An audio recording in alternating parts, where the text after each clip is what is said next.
to miss coming. Thawra TV would like to welcome for this special episode. I am from Lebanon. We have J.Clancy from USA and Wissam Yafi from Washington D.C. Tomorrow it will be 1 year on the war on Gaza and Lebanon. I'm going to start with you, Mr. Clancy. You witnessed 1982 war and today 2024. Please, can you give us your views on how different they are, what the difference between the two wars, and how you see it happening? You know, it is a remarkable transformation in not only the politics of the region, but also in the technology of warfare. In 1982, you had the Israeli tanks rolling into southern Lebanon. You had the bombing of West Beirut, the entry of Israeli troops around the airport, and eventually the expulsion of Yasser Arafat and the PLO troops that were surrounding him.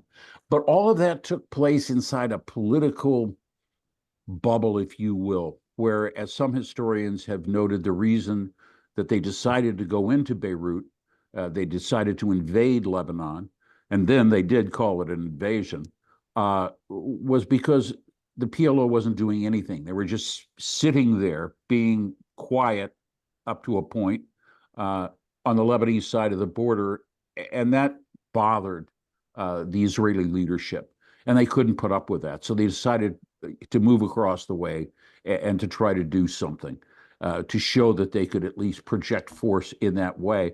And they met very little resistance. Remember, in 1982, there was this, tiny group.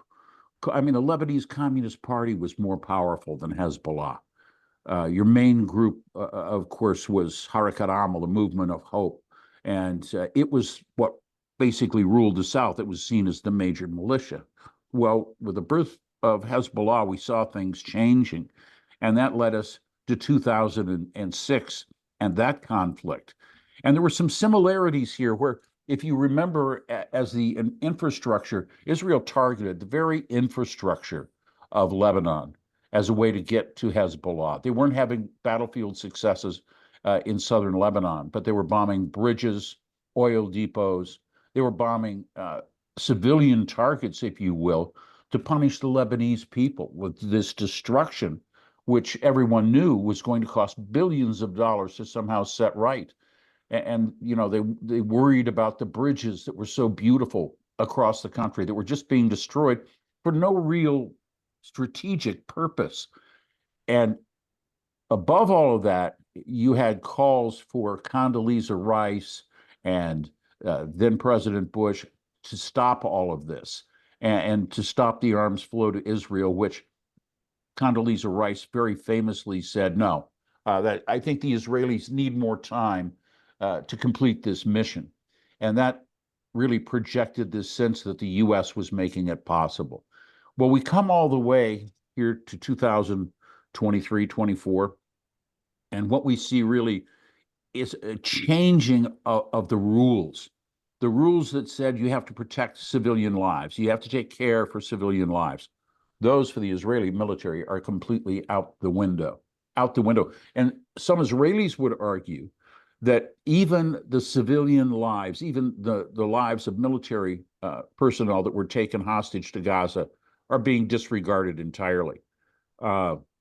There are no limits. When they went after Nasrallah, it didn't matter if hundreds of Lebanese had to die. And I think that notion has now fallen by the wayside. Excuse me. We have a much more bitter, violent, and embedded conflict, and we don't know where it's going to end.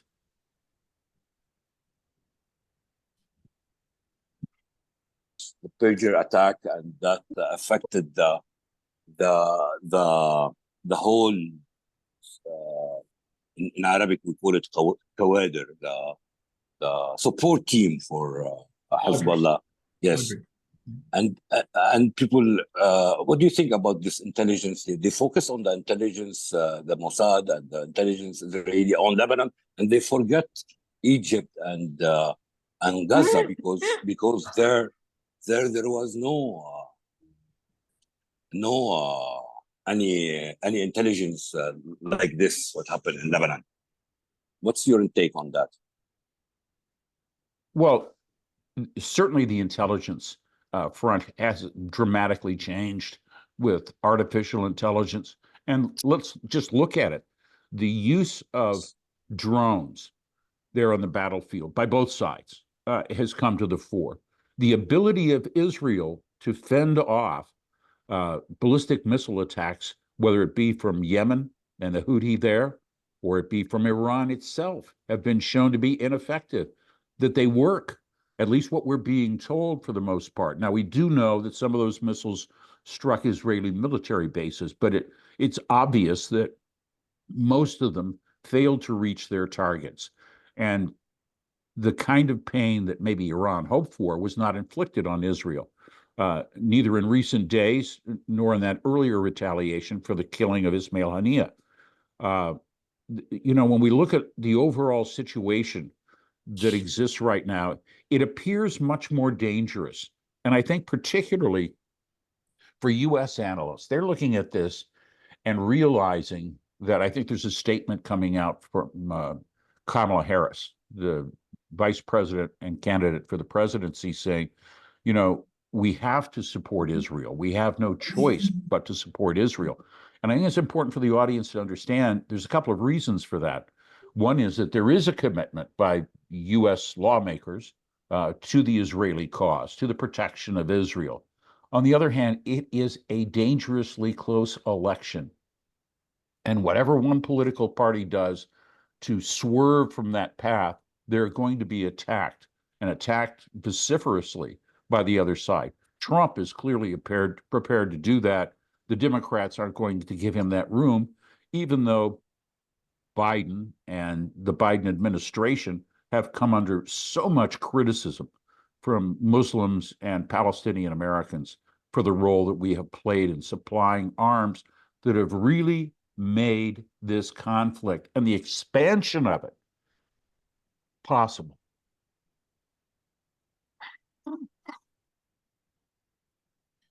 Wissam? One of the things that I think we also need to watch out, and it's great to have you and Jim on, is the games that are being played right now are different in terms of timing. Israel is playing a short game. Iran is playing a long game. And so your question to Jim earlier, which is how he saw the 1982 versus now, is in and of itself an interesting question, because in 1982, there was no Hezbollah, or it was in its basically, first few months of existence, right? Fast forward to 2006, and Hezbollah became much more formidable. Fast forward to 2024, and Israel was starting to see it as an existential threat. This is all part of a long game that Iran has, and maybe other, within that axis have been playing. Israel's game is much more of a short game. So what I mean by that is they try to get short gains and market them as massive wins, which the axis is quite willing to take the brunt for, because they are playing the long game. So you mentioned, for example, the pagers, the assassination of Sayyid. Those kinds of events are short game wins, but strategically, will they mean a long-term or long game win? That is the big question mark. You're starting to see that long game playing out in the South, for example. In the South, what little is being reported as, very tough battles on the ground. Well, guess what? You can't win a war if you can't win on the ground. You can bomb the living daylights out of a country, but ultimately you're going to have to go in. The U.S. had to do it in most of its wars, and Israel will have to do it. And this is where the litmus test is for its effectiveness. So the strategy that is being followed right now by Israel is in question by Israelis themselves. From the beginning of the war, they've been saying that Netanyahu does not have an exit. Netanyahu is doing it for his own personal reasons. Netanyahu is doing it to avoid this, that, or the other thing. Those are Israeli words, right? Whether or not, he ends up getting away with it is a big question mark.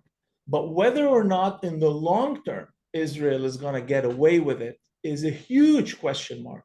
Because as Jim was saying, the cost of these wars have been immense, not only economically, but also socially, also from a military perspective.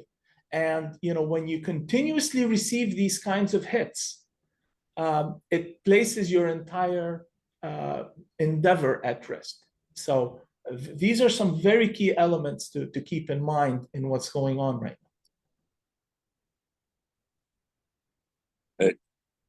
I wanted to ask Jim about the media, how he see the media covering the war from both sides, from the Israeli side, from the US side, and from the region, from our region, from the Middle East. As we start to talk about the media and the perception that people have, the focus, and I've always thought this as a correspondent trying to cover conflict, the focus has to be on the humanity that's involved, what's being tested here. And it is very clear when you look at the situation, how it's being reported. In Israel today, they have gotten down, even leftist newspapers like Haaretz are reporting like, these are the meals that, the recipes that would have been enjoyed by our hostages still held in Gaza. Whereas the Palestinians who have been victims in all of this are hardly remembered at all. And there are more than 41,000 of them. For the Lebanese, probably even less recognition. There is a way that the media has given off the notion that Arab lives, Muslim lives, are not worth nearly as much as Israeli or Western lives. And it's, it really comes from, I think, as I talked to the UN Special Rapporteur about what was for the occupied Palestinian territory, she says it's in the DNA of the colonizers, of the Americans and of the Europeans, where they dismissed their crimes, their genocides. And that's why they have been reluctant to try to force Israel to look in the mirror and face what it is doing in Gaza, on the West Bank, and perhaps now in southern Lebanon and Beirut, the Bekaa Valley. What is happening in this war is really unconscionable, what we're doing to people on this earth with, as I see it, being an American, with our tax dollars, putting it into this inferno that is raging in the Middle East, and it's only going to encourage it to get worse. We keep saying, oh, we don't want it to get worse. President Biden came up with a plan, a peace plan. And then, of course, Mr. Netanyahu said he accepted that plan, but he didn't, because what? He's a liar. He's a liar. And then we have Donald Trump out on the sidelines. This would have never happened if I was in office. How do we know? Well, here's what we know. He's a liar too. And as we look at all of these, who's going to be held to account? You have the liars on one side. Who are going to be the people who stand up? We're going to depend on South Africa. We're going to depend on Ireland to hold up the standards of human rights. That's what's really changed in all of this. And that's what's really changed with the media as well, because they've taken sides. The media has promulgated all of these, amplified rumors that the protesters at Columbia University and all of these universities are somehow directly tied to Iran, or they're getting paid by these forces of terrorism. And it's simply not true. There's no evidence of that. There may be individual cases, but by and large, people are just saying no to the genocide that is taking place in the occupied Palestinian territories. And they want us to stop being participants in that. The media doesn't want to let them do that. There are voices, and we should recognize those voices that are trying to stand up and point out what has to be done. But there aren't many of them. There aren't many lawmakers. I mean, Bernie Sanders is perhaps the only senator that's there up on Capitol Hill who's leading a call to say, stop this flow of arms, because it is such a logical progression. The more arms that you feed into this conflict, the worse it's going to get. I don't care how many pronouncements you make about ceasefire plans, you're only making it worse. Thank you, Jim. Wissam, where do you see this war started like 1 year? Is it gonna end as Mr. Jumblat is gonna take over 1 year? He said. What do you see? Where are we going with this? Where are the objectives? Are they gonna kill everybody in Lebanon? I don't know if Wissam with us. Yes, I can hear you. I can hear you well. Here's the problem with the hypothesis of Israel in this.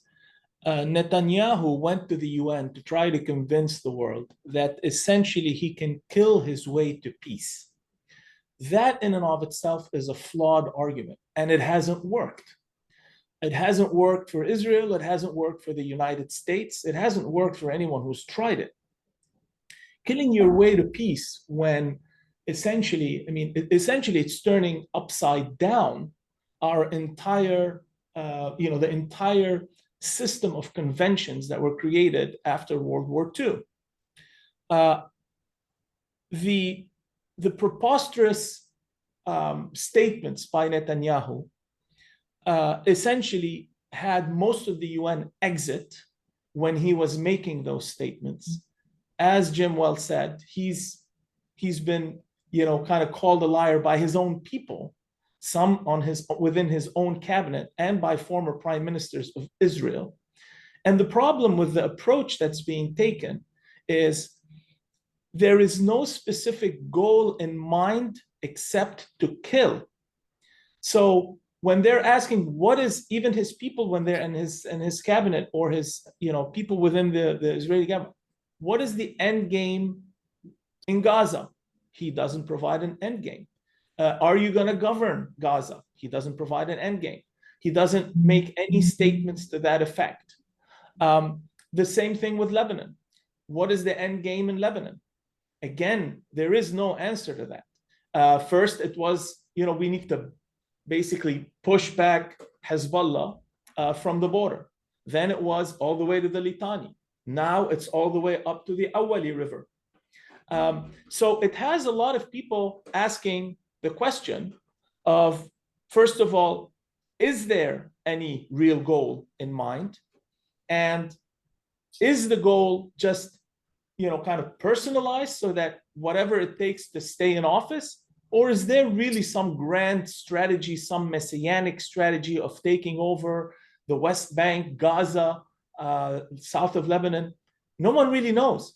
And so to answer your question of how long this war is going to take, really the answer is it depends on the goals that are set out to accomplish them. When these goals are not set, it's extremely hard to be able to determine when the war will end. At this point in Lebanon, the only thing holding a complete annihilation of the South is the Southern command of the resistance that's basically holding back any of the Israeli advances. That's it. So one could argue that if they're able to exert pain on the Israelis, then perhaps that might speed up the end of it. But if the Israelis are able to push forward through their superior air power, then this could take longer.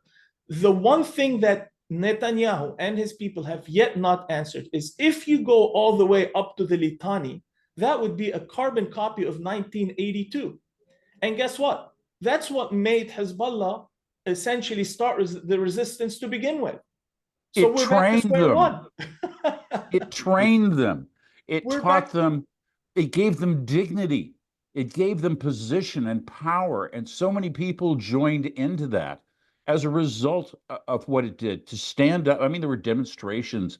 They call it a suicide bomber at an Israeli military checkpoint along the Litani. Killed a number of soldiers, and he was called the bridegroom of the South. People were elevated as heroes, and this really fueled Hezbollah at the most basic level. That is recruitment. And that is why Israel helped to create this whole problem. And the notion that you're going to make it go away by, By talking repeating the about same thing. exactly. It just isn't going to happen. I know Hezbollah has been, brought down a notch.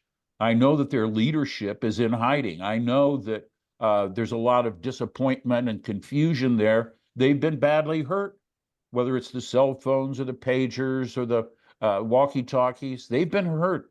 The bombs that have fallen, the lives that have been taken have dented them. But there's no guarantee they aren't going to emerge just as strong afterwards. The question is in whether or not you can reach some kind of an agreement that would satisfy all sides to diffuse this once and for all. Lebanon cannot continue to have a militia that can declare war on its own or fire missiles on its own. It just can't afford to do that. But Do you remember? the alternative is what the Arabs have already offered, which is we'll give you that peace, give the Palestinians a state. There you go. Netanyahu and the people in government with him have one goal, and we do know what it is. No Palestinian state, ever. That's a problem. And the other problem as well, Jim, is that the Israeli state in and of itself does not have defined borders. So one of the key elements of a solution that needs to be brought forth after the things play out in the battlefield is not drawing the border, because the border is already drawn. It's implementing the border to take away that excuse of resistance. So what that means is there is an armistice line drawn in 1948, 1949 between that emerging state of Israel and Lebanon. That in and of itself could be the line that essentially the parties go back to, taking away any excuse for further resistance. That will weaken from a position of any potential resistance or further resistance emerging.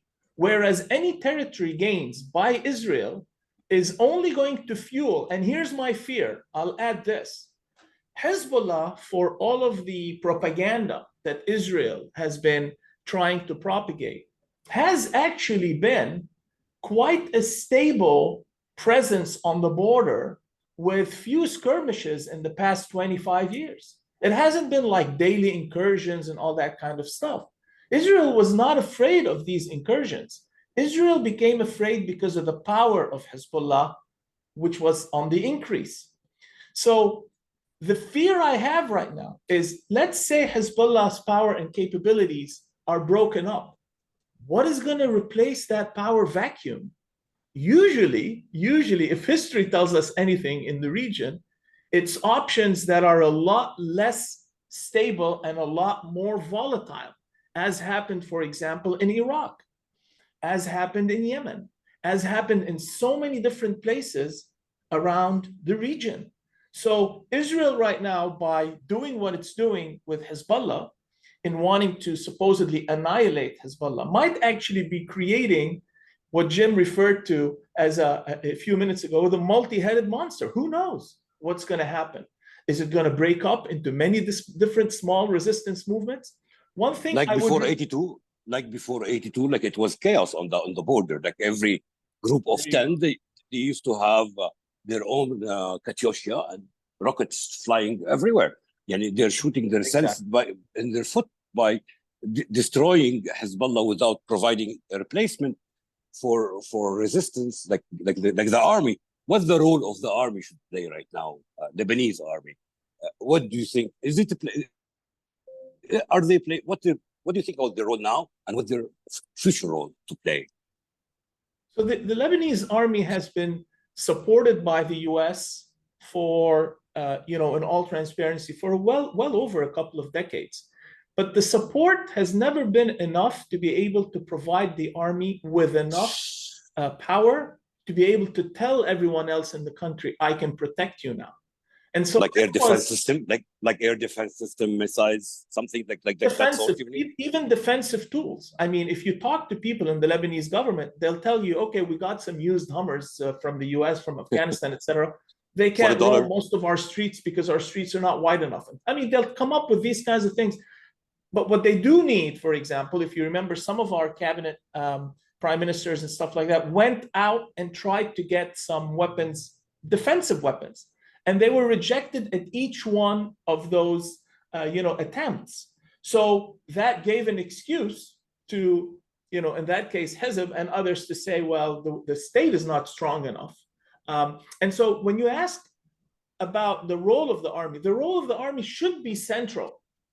But that embargo on the Lebanese army from being able to acquire defensive weapons, and we're talking defensive weapons here, should be a priority for the international community. Some people, for example, on the Israeli side will claim that 1701 was, breached by Lebanon because Hezbollah is an armed militia and it's on the border.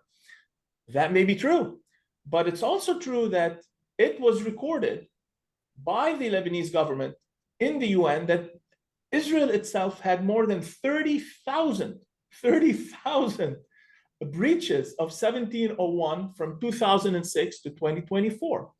And so what is the alternative here? The alternative is a Lebanese army that is strong enough defensively that it can protect the borders that are, based on the armistice of 1948-49, that the Israelis stand behind and that the Lebanese army stands on this side.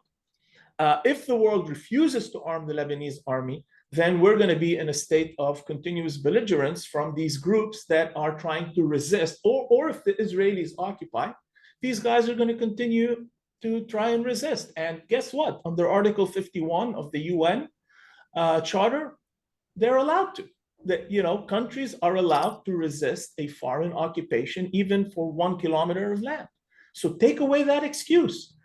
Cut the, not draw, it's already drawn, but implement the border and provide the army with enough defensive weapons, and it can play a major role pushing back all these other elements that nobody really desires. Jim, I'm not sure I can agree with that. Only because, up until 1982, and this was all debate, what about the Lebanese army, right? It was always perceived that the Lebanese army was so weak they weren't a threat to anyone. And therefore, Lebanon was not a threat to anyone.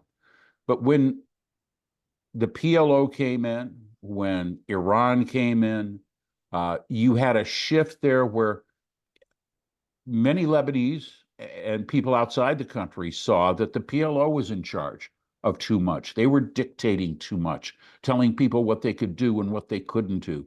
And the same has been true for Hezbollah. And they've become part of the government. They've run for office, but they have never given up their arms. And they remain there, not as an occupying power of Iran, but as a, grassroots-based, as you call it, resistance movement. I'm not sure correcting the border would solve all that, because Israel is still going to see it as a paramount threat. Well, I think Tariq may have dropped off, or he may have just rejoined. Well, Israel does see, clearly the Lebanese resistance as a threat, and if Israel wants a solution to that, creating another resistance by occupying more land is not a sustainable solution. They've tried, we've all been there, it's been tried and it didn't work. So the alternative is to go to restabilize the system. How does restabilization of the system work? Well, first of all, it's extremely important to go back to international conventions, which Israel is refusing to at this moment in time, breaking them, from a humanitarian perspective and so many other use of weapons and all that kind of stuff. Putting that aside for a minute, if we can go back to those conventions with the lines that have been drawn, place the burden, Jim, on the Lebanese army and the Lebanese state. Place the burden on them. I would have zero problem if the international community draws out that line, even if they want to, not draws, excuse me, I keep saying drawing, implements that line because it was already drawn in 1948-49, brings in even more of the international forces. I don't think Lebanon would have a problem with that, along to just guarantee. And behind them, place the Lebanese army and strengthen that Lebanese army with defense in such a way where no one else can essentially claim or that they need to somehow take defense upon themselves.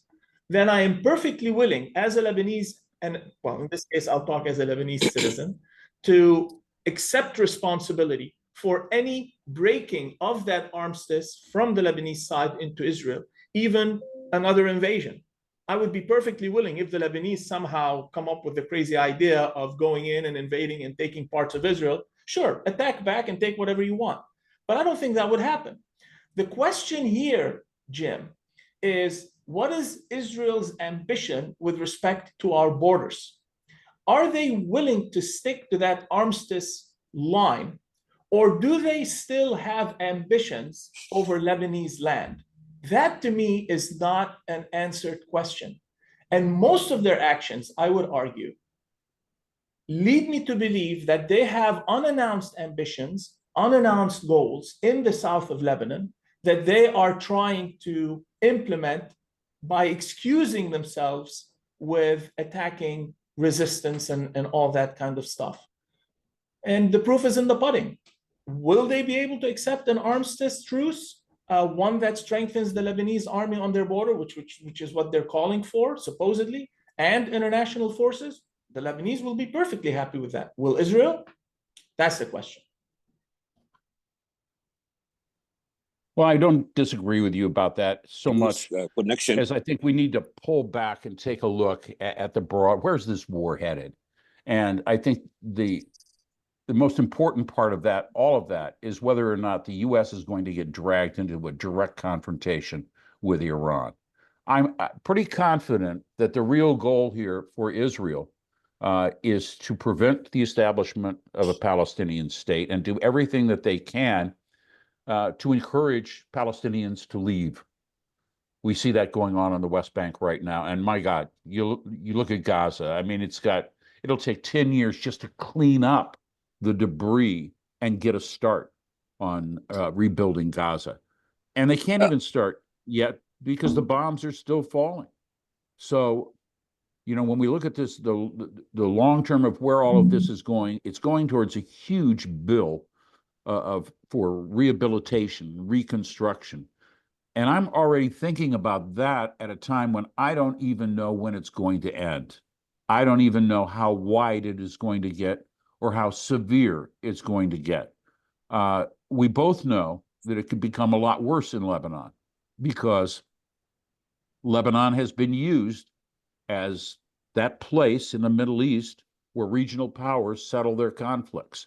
And much to the loss and the sorrow and the victimization of the Lebanese people themselves. I certainly wish the army could stand up, but I think that's years away.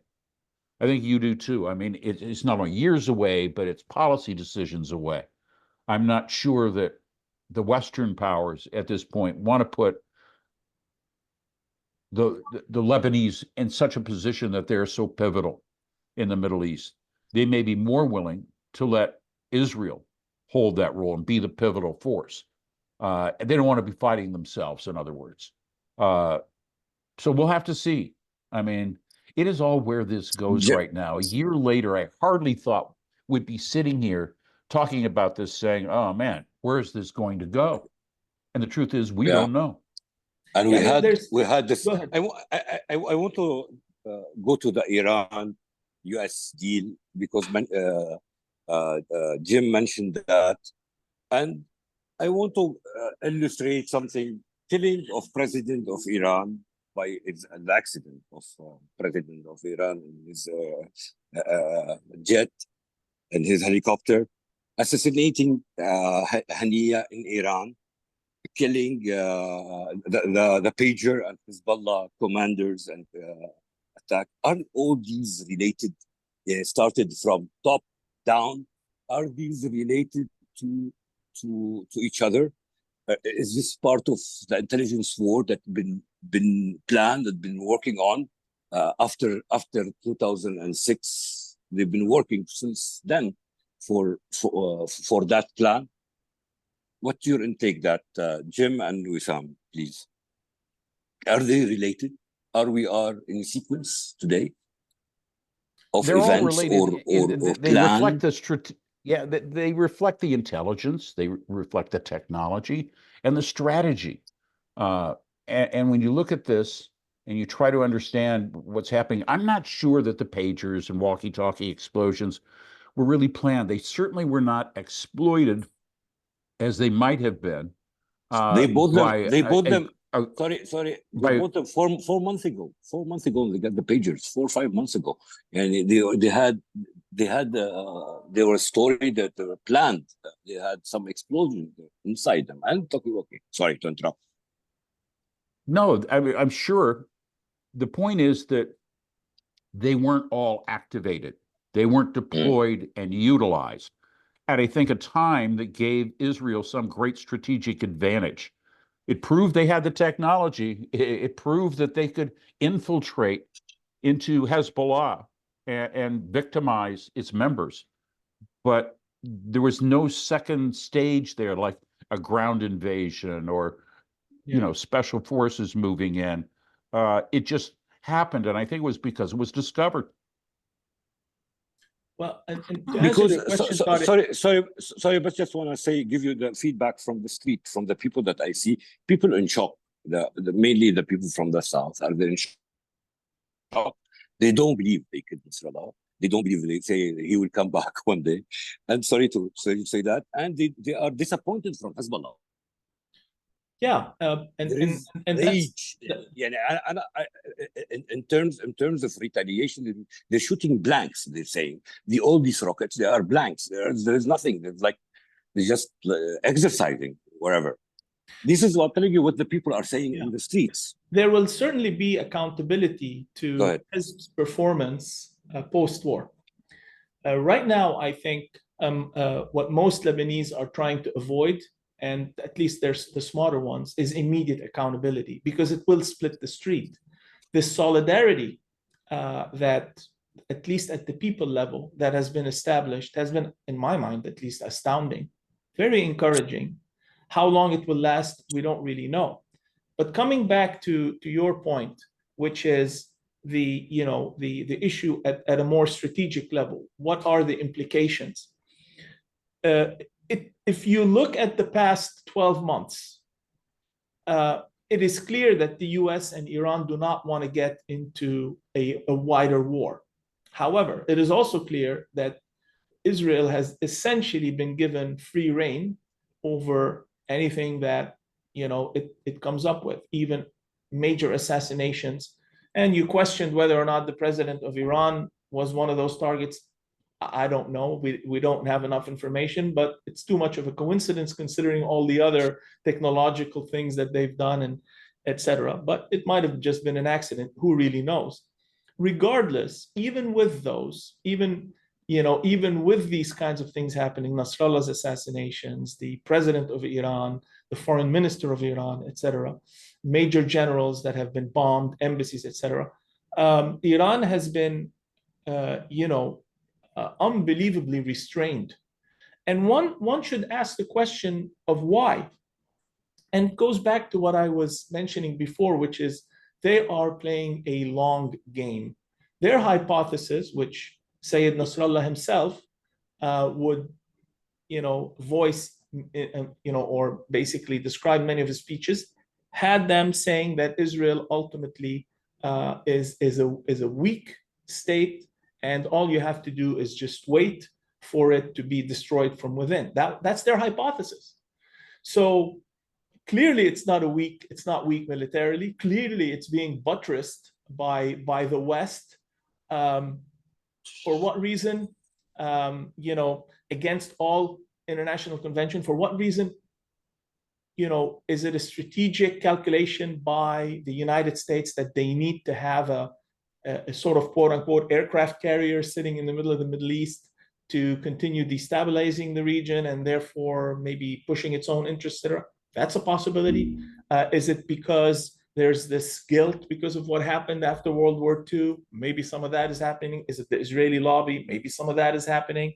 Maybe there's some people have come up and said it's really a form of anti-Semitism because they don't want massive migrations from Israel back into Europe and the US. All of these are possibilities, and people will say whatever they want to say. But the core element of this is that the United States is not willing at this moment to go to war with Iran or to put in any ground troops. So it does want to keep arming Israel. It does want Israel to keep acting as its bulldog in the region, but it is not going to go to war. As for Iran, Iran wants to continue with its resistance movements against the Israeli state in the hope that in the long term, that is going to weaken the core of the Israeli state, and weakening that Israeli state will mean, its eventual, kind of breakdown. These are the two hypotheses at the strategic level. It's going to take a long time for them to play out.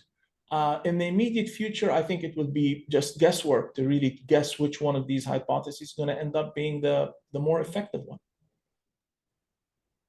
Well, there's even more. Go ahead. No, Jim, I'm just asking you what you would like to say about that. Go ahead. Well, we've absolutely, come to that, proverbial fork in the road where we're trying to figure out what's going to happen next. And you're absolutely right, Wissam, when you say that the U.S. doesn't want to get into a conflict with Iran. They don't. The American people won't support another war in the Middle East. They don't want to see it. But I think what we saw in the last months was how all of the bravado, if you will, all of the threats that were coming from Hassan Nasrallah, they were really diminished by the pagers, by the walkie-talkies. They were diminished in the dust that settled finally in a suburb of South Beirut. And it's not clear how much confidence has been taken away from Hezbollah on one hand or given to the Israelis on another.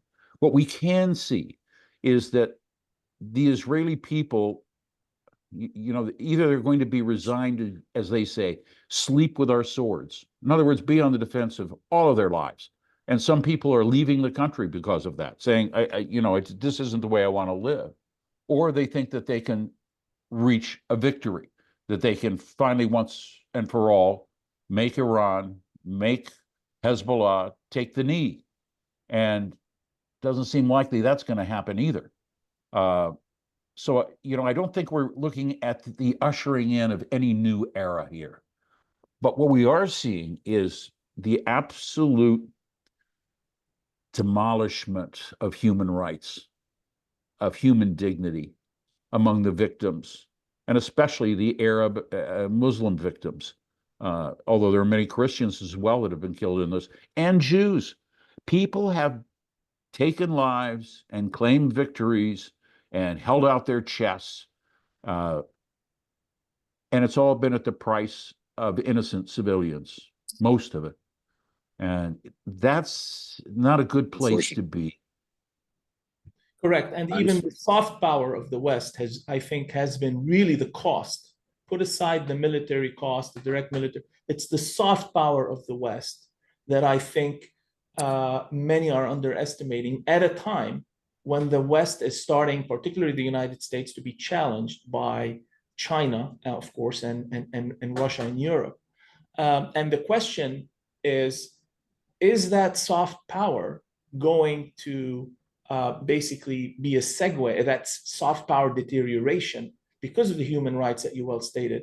Will that be a segue for a world that is way more volatile than the somewhat volatile world we've had over the past 30 days. And that is a big question mark. Got it?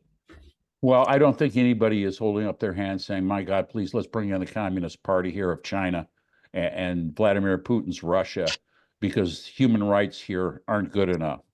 That's the not my US, fear. the My West fear is that they will go and do whatever they want, and you can't really hold them to anything because they'll say, you know what, don't talk to us about rights. Look at what you didn't respect them. That's the problem. It's like the actions of Israel over the past, has broken all kinds of conventions, and the U.S. being in complete support gives excuses to others to do the same. What would we do as the United States if tomorrow China decides to walk into Taiwan? Will we argue for democracy? Will we argue for human rights? What will be our base argument except for just sheer military power?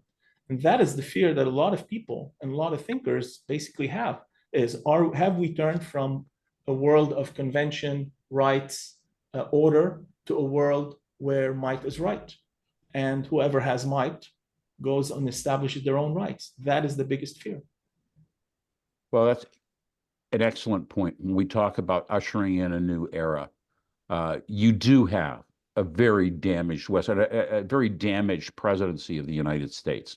I think President Biden honestly tried to buy Bibi Netanyahu's support for winding things down by giving him another handful of arms, more weapons. And it has been an abject failure because it has only encouraged it. And we've talked about this a little bit and how it's made things worse. I think maybe what the international audience doesn't understand as much is just how precarious things are ahead of a very tight election race in the US. And what would be the outcome if Donald Trump were to take over once again as president? And I know you're going to have a guest on, and you'll be talking about that. Yeah, I asked him to join. And one thing that you've got to keep in mind is what a fundamental threat that man poses, not only to our Constitution here in the United States, but, the overall way that we think that decent human beings should act in this world. I have seen so much going on ahead of this election, so much disinformation. And I'm not just talking about, the Haitian refugees accused of eating kittens and puppies.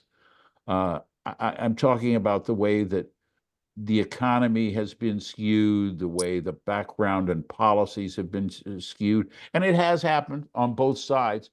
But Trump continues to stand for the one thing that I think he's famous for: lying about everything, lying about things he doesn't need to lie about, lying because it's a pattern that he has used successfully and has enraptured millions of followers.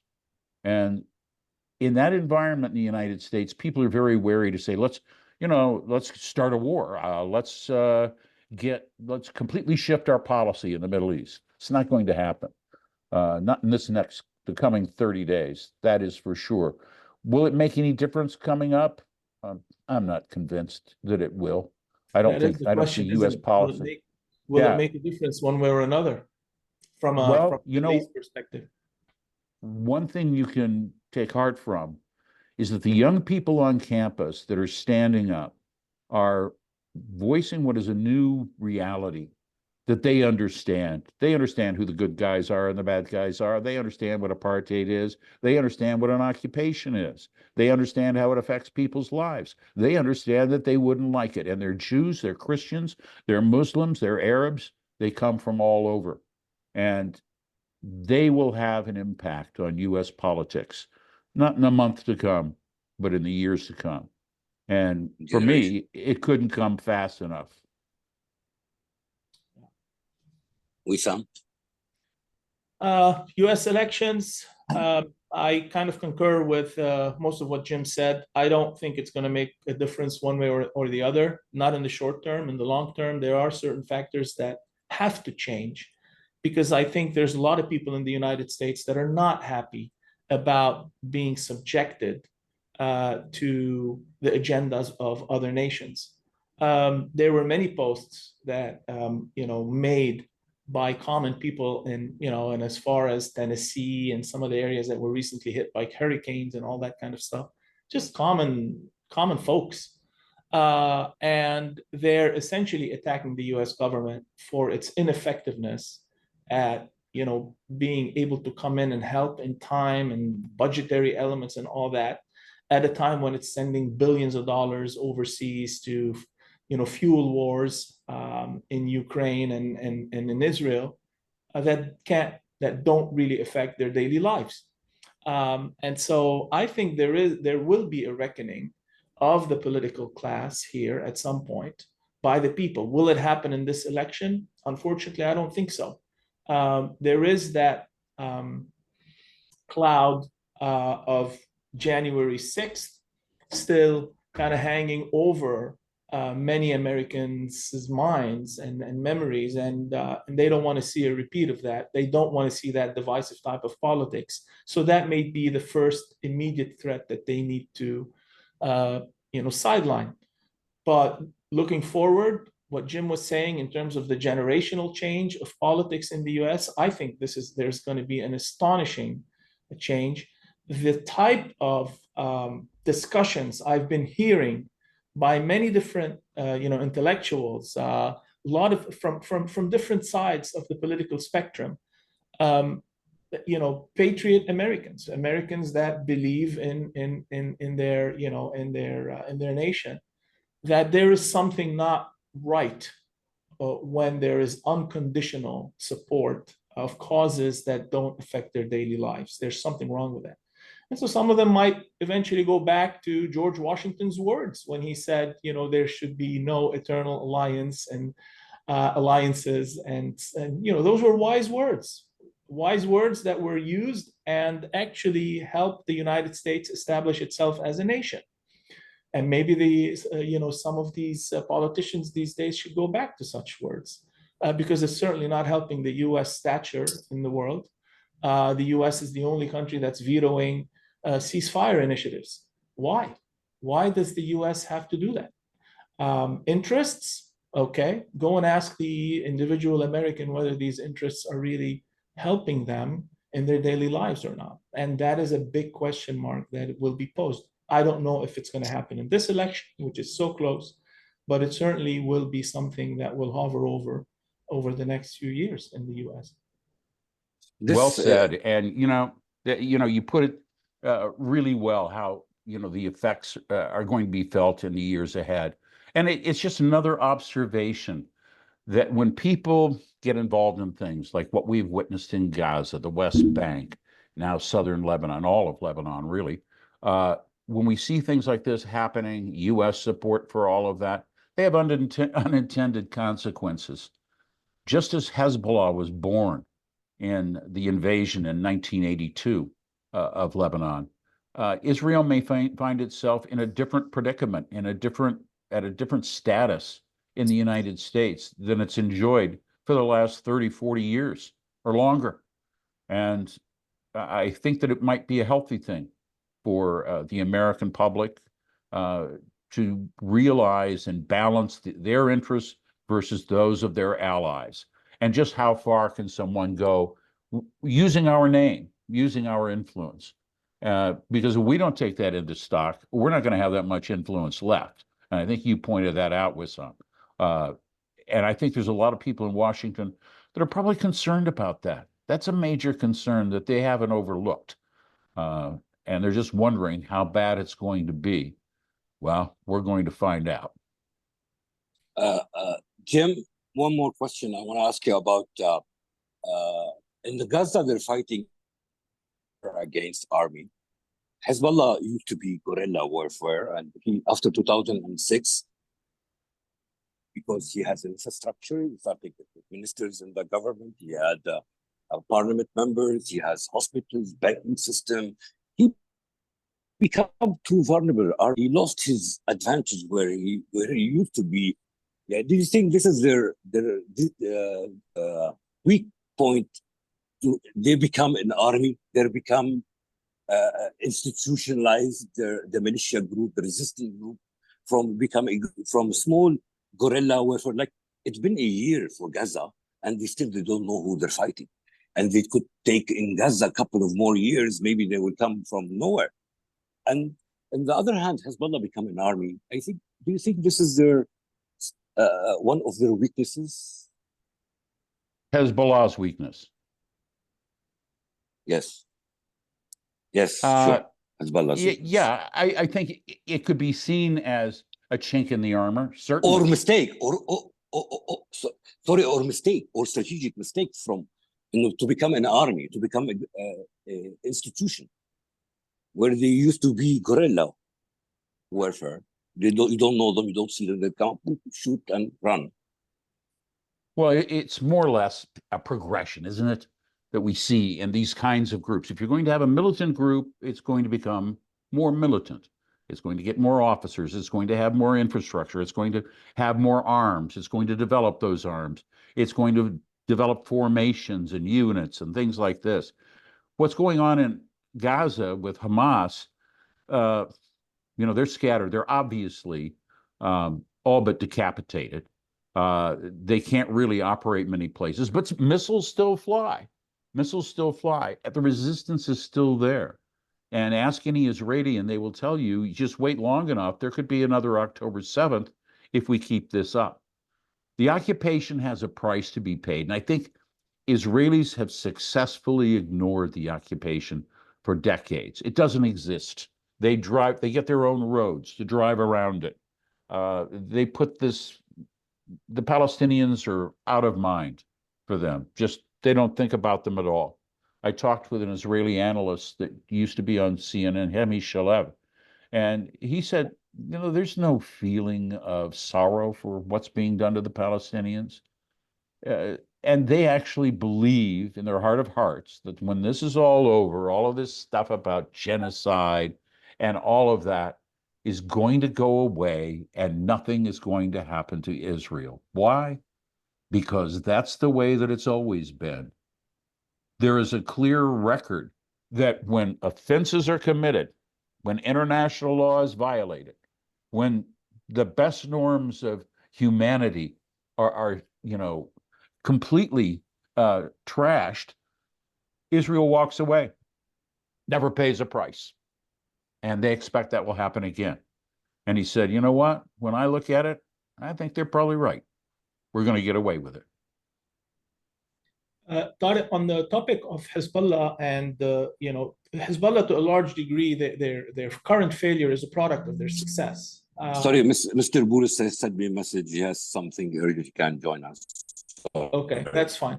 So let me answer this question, and we'll start wrapping up. Yes. So the success of Hezbollah, or the failure of Hezbollah, was really a product of their success. But they became too successful for their own good.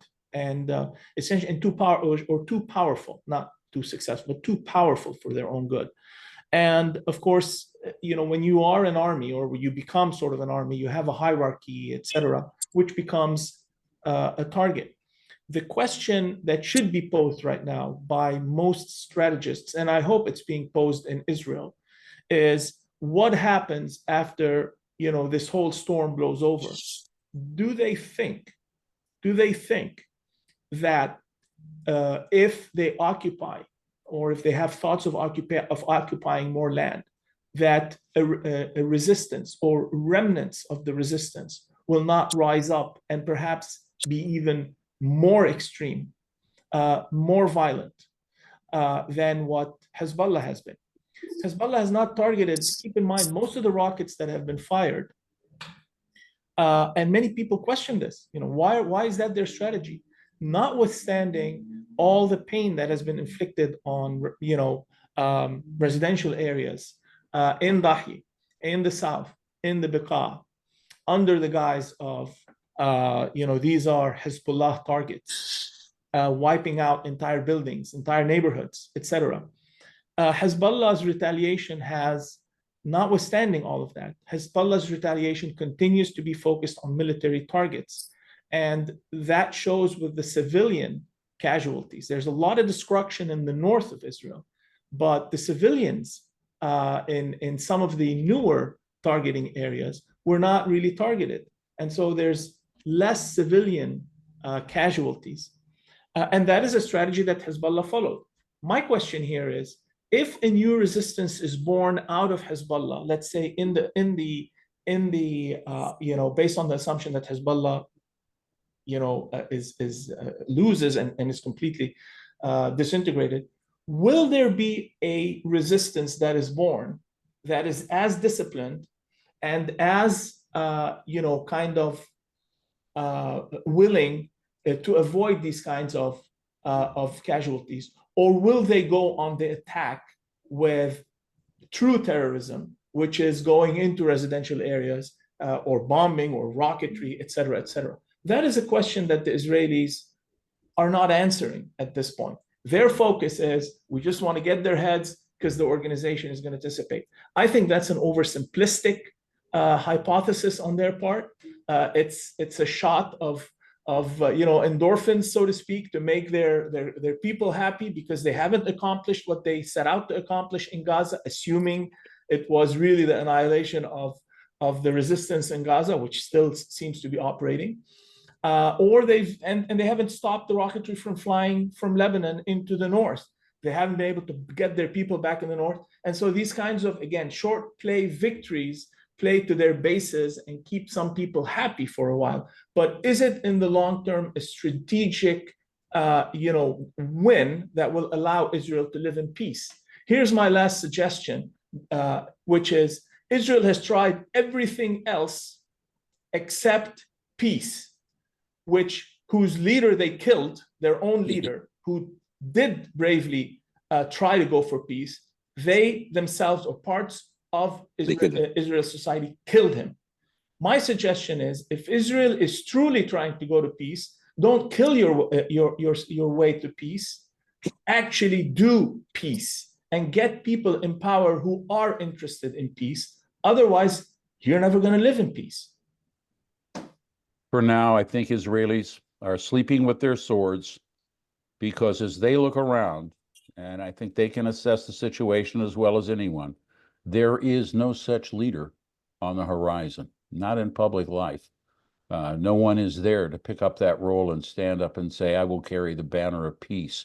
And without that, ladies and gentlemen, we're in trouble. And that's where we have to leave it. We are in big trouble for sure. I would respect Jim and Wissam for this interview. And may God help Lebanon, the people of Lebanon, and pray for us. Thank you. We will. Everyone stay safe. Thank you.